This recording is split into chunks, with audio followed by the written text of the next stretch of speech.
കൊച്ചിയിൽ പോലീസുകാരനെ കാർ ഇടിച്ച് തെറിപ്പിച്ച കേസിൽ കാറിലുണ്ടായിരുന്ന യുവതിയെ പോലീസ് ചോദ്യം ചെയ്യും. കേസിൽ 2 പ്രതികളെ ഇന്നലെ പിടികൂടിയിരുന്നു. മദ്യലഹരിയിലായിരുന്നതിനാലാണ് നിർത്താതിരുന്നതെന്നാണ് പ്രതികളുടെ മൊഴി. എന്നാൽ ഈ മൊഴി പോലീസ് വിശ്വാസത്തിലെടുത്തിട്ടില്ല. വിശദാംശങ്ങൾ PS വിമൽ. അതായത് മദ്യലഹരിയിലായിരുന്നത് കൊണ്ടാണ് പോലീസുകാരെ ഇടിച്ച് തെറിപ്പിച്ചിട്ടും നിർത്താതെ പോയത്. അതിൻ്റെ അകത്തൊരു യുവതി ഉണ്ടായിരുന്നു. യുവതി ആരാ? ഏതോ ഒരു പ്രമുഖന്റെ ഭാര്യയാണ്. ഏതോ ഒരു പ്രമുഖന്റെ പണച്ചാക്ക് അതിൻ്റെ അകത്ത് ഉണ്ടായിരുന്നു. അത് തന്നെ, വേറെയൊന്നും അല്ല. കൂടുതൽ ഡെക്കറേഷൻ ഒന്നും വേണ്ട. കാരണം എന്താണെന്ന് വെച്ച് കഴിഞ്ഞാൽ പോലീസ് പിടിച്ചു കഴിഞ്ഞാൽ യുവതിയുടെ കോലങ്ങൾ അവർ കാണും. ചിലപ്പോഴെന്ന് പറഞ്ഞാൽ അതിൻ്റെ ഉള്ളിലെന്ന് പറഞ്ഞു കഴിഞ്ഞാൽ ഉടുതുണി വരെ ഉണ്ടാവില്ലായിരുന്നു.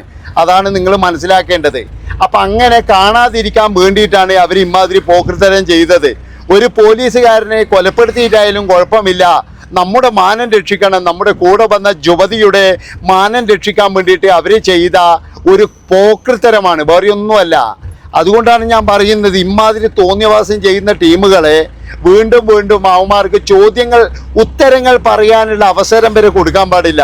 അതാണ് നിങ്ങൾ ആലോചിച്ച് നോക്കേണ്ടത്. ഇന്നലെ ഇപ്പോഴും എന്ന് പറഞ്ഞു കഴിഞ്ഞാൽ ആ പോലീസുകാരൻ എന്തെങ്കിലും സംഭവിച്ചിട്ടുണ്ടെങ്കിൽ അയാളുടെ കുടുംബത്തിനല്ലേ നഷ്ടം? നമുക്കറിയാലോ, പണ്ട് ആട് ആന്റണി എന്ന് പറയുന്ന ഒരുത്തനുണ്ടായിരുന്നു. അവൻ്റെ കത്തിക്കുത്തേറ്റ് ഇതുപോലൊരു പോലീസുകാരൻ കൊല്ലപ്പെട്ടില്ലേ? അതുകൊണ്ടാണ് ഞാൻ പറയുന്നത്, ഇവർക്കൊക്കെ എന്ന് പറഞ്ഞു കഴിഞ്ഞാൽ ചില സമയത്തൊക്കെ തോക്ക് കൊടുക്കുന്നത് എന്തിനാണ് എന്ന് പോലും ഞാൻ അതിശയപ്പെടാറുണ്ട്. അതായത് അവനവൻ്റെ ജീവിതം കഴിഞ്ഞിട്ടേ വേറെ ആളെ ജീവിതമുള്ളൂ. അവനവൻ്റെ ജീവിതമാണ് ഏറ്റവും വലുത്. പക്ഷെ വേറെ ഒരു കാര്യമുണ്ട്, ഇതൊന്നും ജനങ്ങൾക്ക് മനസ്സിലാവില്ല. എന്താണെന്ന് വെച്ചാൽ മോഷണ കേസ് പ്രതി എന്തോന്ന് പറഞ്ഞപ്പോൾ അയാളെ മർദ്ദിച്ചു എന്ന് പറഞ്ഞിട്ട് ഇപ്പോൾ ജനങ്ങളെല്ലാവരും കൂടി, അതുപോലെ വാർത്താ മാധ്യമങ്ങളെല്ലാം പോലീസുകാർക്കെതിരെ തിരിഞ്ഞിരിക്കുകയാണ്. അതായത് നിങ്ങൾ ആലോചിച്ച് നോക്കണം, ഒരുത്തൻ്റെ മോഷണം മുതൽ ഒരുത്തൻ്റെ ബൈക്കോ എന്തോ മോഷ്ടിച്ചിട്ട് ഓനെ ചോദ്യം ചെയ്യുമ്പോൾ ഓൻ പറയുകയാണ് എന്നെ മർദ്ദിച്ചേന്ന് പറഞ്ഞിട്ട് പിന്നീട് അവരിതുപോലെ ആശുപത്രിയിൽ പോവുകയാണ്. ആലോചിച്ച് നോക്കണം നിങ്ങൾ. അതുകൊണ്ടാണ് ഞാൻ പറയുന്നത്, പോലീസിനെതിരെയാണ് ഇവന്മാർ ചില ആൾക്കാർ. അതെന്തുകൊണ്ടാണെന്ന് വെച്ചാൽ ഇവന്മാർക്ക് ഒരു പ്രശ്നമില്ലാന്ന് ഇവർക്ക് മനസ്സിലാകുന്നേ. ഇന്നലെ ഇപ്പം നിങ്ങൾ ആലോചിച്ചു, ആ പോലീസുകാരുടെ വീഴ്ച കണ്ടിട്ട് നമ്മൾക്ക് വരെ, അവർ മനുഷ്യരല്ലേ അല്ലേ? ശരിക്കും പറഞ്ഞു കഴിഞ്ഞാൽ അയാളെ വീഴ്ചകൾ കണ്ടല്ലേ നമ്മൾ. അപ്പം അവരൊരു മനുഷ്യരല്ല, അവർക്ക് കുടുംബമുണ്ട്, കുഞ്ഞുങ്ങളുണ്ട്, അവരൊരു അച്ഛനായിരിക്കാം, ഇല്ലെങ്കിൽ എന്ന് പറഞ്ഞു കഴിഞ്ഞാൽ ഇതൊക്കെ ആയിരിക്കാറുണ്ട്. അതാണ് നിങ്ങൾ മനസ്സിലാക്കേണ്ടത്. അപ്പോൾ എന്നിട്ടും അവനൊക്കെ എന്ന് പറഞ്ഞാൽ ഏതോ യുവതിക്ക് വേണ്ടിയിട്ട്, അതാണ് യുവതി ഉണ്ടേനും പോലെ അതിൻ്റെ അകത്ത്. ആ യുവതി ആരാന്ന്? ഏതായാലും അവൻ്റെ ഭാര്യ ആയിരിക്കില്ല, സഹോദരി ആയിരിക്കില്ല. ഇവറ്റങ്ങൾ രണ്ടുപേരും എന്ന് പറഞ്ഞു കഴിഞ്ഞാൽ വേറെ എന്തിനും കൊണ്ടുപോയതായിരിക്കും. അപ്പം ഏതെങ്കിലും ഒരുത്തൻ്റെ ഭാര്യ ആയിരിക്കും. അതാണ് ഞാൻ പറയുന്നത്, ഏതെങ്കിലും ഉന്നതൻ്റെ ആയിരിക്കും അറിഞ്ഞേ. അല്ലാതെ എന്ന് പറഞ്ഞ് നിർത്താണ്ടിരിക്കേണ്ട ആവശ്യമില്ലല്ലോ. സാധാരണ ഒരുത്തൻ്റെ ആണെങ്കിൽ എന്ന് പറഞ്ഞാൽ നിർത്തും. എന്താ കാരണം എന്ന് പറഞ്ഞു കഴിഞ്ഞാൽ അവർക്ക് അത്രത്തോളം ധൈര്യം ഉണ്ടാവില്ല. ഇതെന്ന് പറഞ്ഞാൽ യുവതി വല്ലതായതുകൊണ്ടും അതുപോലെ തന്നെ ഇവന്മാർക്ക് പിടിപാടുള്ളത് കൊണ്ടും ആയിരിക്കും ഇവന്മാർ നിർത്താണ്ട് പോയിട്ടുണ്ടാവുക ആ പോലീസുകാർ. എന്നിട്ട് അതിൻ്റെ അകത്ത് വന്നൊരു കമൻ്റാണ്, പോലീസുകാരൻ ബോണറ്റിന് അടിച്ചു എന്ന്. ഇത്രയും സ്പീഡിൽ വരുമ്പോൾ പിന്നെ അവനെന്ന് കെട്ടിപ്പിടിച്ചൊരു ഉമ്മ കൊടുക്കുകയാണ് വേണ്ടത്. അയാൾ ബോണറ്റിന് അടിച്ചത് കുറ്റായി പോയി വരും. അതാണ് ആലോചിക്കേണ്ടത്. അതുപോലെ തന്നെ ഇന്നലെ ഒരു വാർത്ത വന്ന് എന്നറിയാം, മോഷണ കേസ് പ്രതിന പോലീസ് മർദ്ദിച്ചു എന്ന് പറഞ്ഞിട്ട്. മനസ്സിലാക്കണം, എന്താ വെച്ച് കഴിഞ്ഞാൽ അതിനെയൊന്നും ശരിക്കും വാർത്തയാക്കാനേ പാടില്ല. കാരണം എന്താ അറിയാം, അപ്പം മോഷ്ടിക്കാൻ പോയിട്ടല്ലേ, പിന്നെ എന്തിനാ ഈ കേസും കാര്യങ്ങളും? എന്നാ പിന്നെ മോനെ കുട്ടാപ്പി ടുട്ടു എന്നല്ലെങ്കിൽ വിളിച്ചാ പോരെ അല്ലേ? എന്നാ അങ്ങനെ പോരെ. ഞാൻ ഇങ്ങനെ അതിശയപ്പെടുമായിരുന്നു. അവൻ തെറ്റ് ചെയ്തോണ്ടല്ലേ അവനെ ചോദ്യം ചെയ്യുന്നത്. എന്തെങ്കിലും വരണ്ട പറഞ്ഞിട്ടുണ്ടാവും, അതാണ് സംഭവം. മനസ്സിലായ?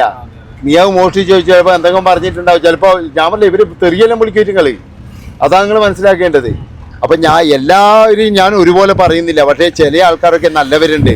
ഒരുപാട് പേര് എന്ന് പറഞ്ഞാൽ ആത്മാർത്ഥതയോട് ജോലി ചെയ്യുന്നവരാണ് നമ്മളെ പോലീസുകാർ. അങ്ങനെ എല്ലാവരെയും നമ്മൾ ഒരാൾ മോശമാണെന്ന് കരുതിയിട്ട് അത് മൊത്തത്തിൽ എന്ന് പറഞ്ഞാൽ നമ്മൾ കുറ്റമൊന്നും പറയാൻ പാടില്ല. അതാണ് നിങ്ങൾ മനസ്സിലാക്കേണ്ടത്. ഇവിടെ ഇപ്പോഴും എന്ന് പറഞ്ഞാൽ പോലീസിന് എന്തെങ്കിലും സംഭവിച്ചു കഴിഞ്ഞാൽ എല്ലാവരും ചില ആൾക്കാർക്കൊക്കെ എന്തോ ഒരു ഭയങ്കര സന്തോഷം പോലെയാണ്. അവരില്ലാത്ത ഒരു ഇത് നിങ്ങൾ ആലോചിച്ചിട്ടുണ്ട്. അപ്പം യുവമാരിൽ അന്നേരം ഇവന്മാരുടെ സ്വഭാവം മാറും. അതായത് അതിനെതിരെ വരുന്നതെന്ന് പറഞ്ഞു കഴിഞ്ഞാൽ ഇതുപോലെയുള്ള ക്രിമിനലുകളാണ്. അതാണ് നിങ്ങൾ മനസ്സിലാക്കേണ്ടത്. അപ്പോൾ അതുകൊണ്ട് ഞാൻ പറയുകയാണ്, എല്ലാത്തിലും നല്ലവരും കെട്ടവരും ഒക്കെ ഉണ്ട്, എല്ലാവരിലും ഉണ്ടത്. അത് മനുഷ്യരിലും ഉണ്ട്, പോലീസുകാരിലും ഉണ്ട്, പട്ടാളക്കാരിലും ഉണ്ട്, അതുപോലെ തന്നെ എന്ന് പറഞ്ഞു കഴിഞ്ഞാൽ മറ്റുള്ള ഉദ്യോഗസ്ഥന്മാരിലും ഉണ്ട്, എല്ലാത്തിലും ഉണ്ട്. അതുകൊണ്ട് ഞാൻ പറയുന്നത് എന്താണെന്ന് വെച്ച് കഴിഞ്ഞാൽ ഇവനൊന്നും ഒരു സന്ദർഭം പോലും കൊടുക്കരുത്. ആ യുവതീനെ ഏതാണെന്ന് പെട്ടെന്ന് തന്നെ കണ്ടുപിടിക്കണം. കാരണം എന്താ അറിയാ, ഞാൻ പറഞ്ഞല്ലോ ഉന്നതിൻ്റെ ഭാര്യ തന്നെ ആയിരിക്കും അല്ലേ? അല്ലാണ്ട് ഓടേണ്ട, ഇങ്ങനെ ഓടേണ്ട ആവശ്യമുണ്ടോ? അപ്പം നമ്മുടെ നാട്ടിലിപ്പം നടക്കുന്നത് എന്ന് പറഞ്ഞു കഴിഞ്ഞാൽ എൻ്റെ മക്കളെ ആരെയാ വിശ്വസിക്കണ്ടേ? ഇതെങ്ങനെയാ ഇപ്പം നാട്ടുകാരൊക്കെ എന്ന് പറഞ്ഞ് ഇപ്പൊ എല്ലാവരും എന്ന് പറഞ്ഞാൽ പെട്ടിരിക്കുകയാണ്. കാരണം ഒരാളെ പോലും വിശ്വസിക്കാൻ കഴിയാത്ത അവസ്ഥയാണ് ഇപ്പോൾ. ഓരോ ദിവസവും അങ്ങനെയുള്ള കാര്യങ്ങളാണ് നമ്മുടെ ഇതിലേക്ക് വന്നുകൊണ്ടിരിക്കുന്നത്. അതാണ് നിങ്ങൾ മനസ്സിലാക്കേണ്ടത്. അതായത് നമുക്ക് ആരെ വിശ്വസിക്കണം, ആരെ പിന്നെ എന്താ പറയുക ഇതാക്കണമെന്നും മനസ്സിലാകുന്നില്ല. ഇപ്പൊ ആ യുവതി എന്ന് പറഞ്ഞു കഴിഞ്ഞാൽ ഞാൻ പറഞ്ഞല്ലോ, യുവതിയും മോശമില്ല, യുവതിന്റെ കൂടെയുള്ളവരും മോശമില്ല. ഒരു പോലീസുകാരൻ ഇങ്ങനെ ചെയ്യണമെങ്കിൽ നിങ്ങൾ ആലോചിച്ച് നോക്കട്ടെ, എത്രമാത്രം പൊതുജനങ്ങളുടെ ജീവൻ അവര് ഇതുപോലെ കവർന്നിട്ടുണ്ടാകും ചിലപ്പോൾ. അതാണ് നിങ്ങൾ മനസ്സിലാക്കേണ്ടത്. എത്ര പേര് യുവമാരൊക്കെ ഇടിച്ചിട്ടിട്ടുണ്ടാവും ഈ നിർത്താണ്ട് പോകുന്ന കേസിൽ. ഇവനെ പോലെയുള്ള ആൾക്കാരായിരിക്കും അവിടെ. അതാണ് നിങ്ങൾ മനസ്സിലാക്കേണ്ടത്. അതുകൊണ്ട് തന്നെ എന്ന് പറഞ്ഞാൽ എൻ്റെ അഭിപ്രായത്തിന് ഒന്നും ഇവറ്റകളൊന്നും ഇങ്ങനെ ഉത്തരം പറയാൻ പോലും നാക്ക് പൊങ്ങരുത് എന്ന് എനിക്ക് പറയാനുള്ളൂ.